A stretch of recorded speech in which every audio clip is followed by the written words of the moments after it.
Colin Cowherd, he's a person that I respect dearly.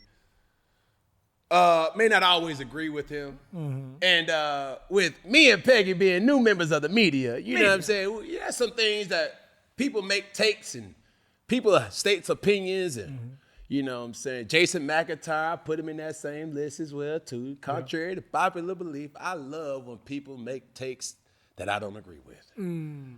And it's not that I don't agree with it. It's more so to say, if Micah Parsons becomes the highest paid defensive player in the league, and it's pointing to that, is he not worth it? You see what I'm saying? Whether he is the top 5, top 6, top 2, top 12, top 20, I don't think nobody will be completely blown away in disbelief if Micah Parsons makes the most money over any defender in the NFL. They're saying it's a record-breaker deal on the rise. Bro, he's earned it. And it's only a matter of time. Now, can you say Myles Garrett is more skillful? Can you say Mad Max is more deserving? Do you say another particular defender? Like, bro, at the end of the day, it's just going to be relevant for a couple weeks because how this thing we call the league and the collective bargaining happens is going to be topped in a matter of weeks, if not months. Yeah. And we will all be able to say and look back and say, well, I mean, Micah Parsons has garnered that type of money. Yeah. If anybody knows that, Mr. Jerry Jones knows that. I put it like this. Colin Cowherd, if you let Micah Parsons get out of Dallas, and if Jerry ain't gonna pay him, somebody will be happy to pay him. Okay, somebody will. You see what I'm saying? Yeah. So it's not about if he's top 5, top 6, top 2, top 3, top 5, top money. 6, top 2, top 3, top 5, top 6, top 2, top 3. Because when that paper is signed, I guarantee you he gonna be top 2, and he ain't gonna be 2. One thing I do love about Micah Parsons is the stuff that shows off the field. Like his want to win, like the seriousness. Like he's not okay with like, all right, maybe next year. Like you need a guy like that in your locker room to be like, bro, this is the year. Like we can't keep going and acting like we got another year. And right now I know Colin Cowherd said this was like, you paying Dak, you paying CD, and now you about to pay him top money. It's like, are y'all even gonna have money to build around that, or build around, you know, all of these top players? And it's like, is that worth it? Man, I'll say it like this. If I was old Jerry, and I'm not, if you're asking me what I would have done, and I'm not in that position to even make any type of decisions, I would have definitely took the approach of the Bill Belichick, Robert Kraft schematics of how to create a dynasty. For the people who do not know, I don't think in his tenure that Tom Brady has ever led the NFL in salary guarantees for a specific year. I don't think he's ever been the top paid player, and that was strategic, right? I don't think Brady was under the assumption where he's trying to break the bank because he always knew the value of having capital to go get players. I was extremely reluctant when Dak Prescott signed for that much money. It's not that I don't think that Dak is worth it.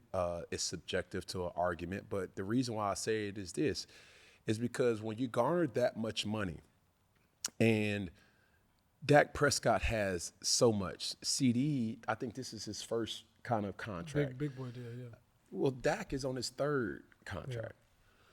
What I mean about the New England Patriots kind of philosophy, they've always made it front-centric that doesn't go against the cap. Why? Tom Brady will sign a deal, an extension that will give him a lot of money at the signing bonus. And his base salary was probably like 1.2 a year. You're still going to get $18 million, $15 million a year, but it just, the optics of it, it doesn't come out of the salary cap. And that's what the New England Patriots did.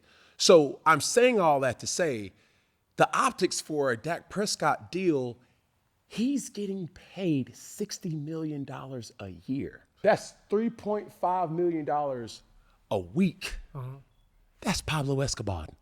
That's Griselda Blanca. Some people signing up. That's El Chapo. A week. Yeah. You see what I'm saying? Now, the thing where you say, Ken, what have been the difference with what the New England Patriots would have done? It's not to say that he would have made $60 million a year. His base salary would have probably been lower. But instead of making $3.5 million, he would have probably made anywhere from $500,000 to $750,000 a week, which is crazy numbers. And his signing bonus would have been higher. Higher, yeah. You see what I'm saying?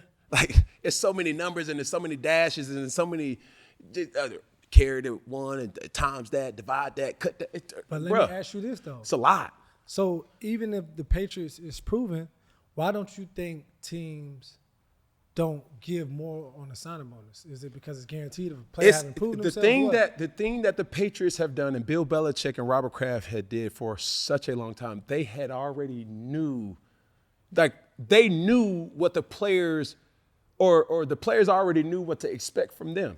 Mm-hmm. You see what I'm saying? Like you can't really start that in a situation and expect the players to pick up when they haven't had that type of dynamic since inception.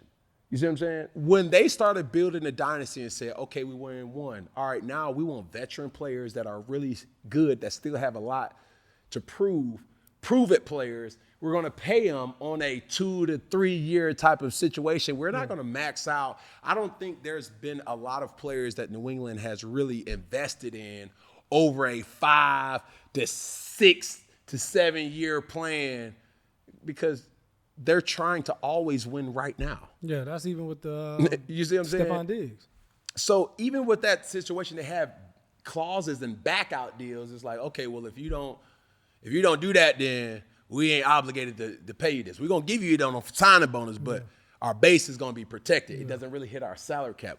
I guess to my point, what I'm saying, going back to Micah Parsons and this whole situation, is that the infrastructure of how they were playing players, I get it, right? You want to take care of your star players. You want to keep your star players. But now when your star players is in a dire need to want to win, now in management, they're like, yo, we don't have money to bring guys in. Yeah. Like, what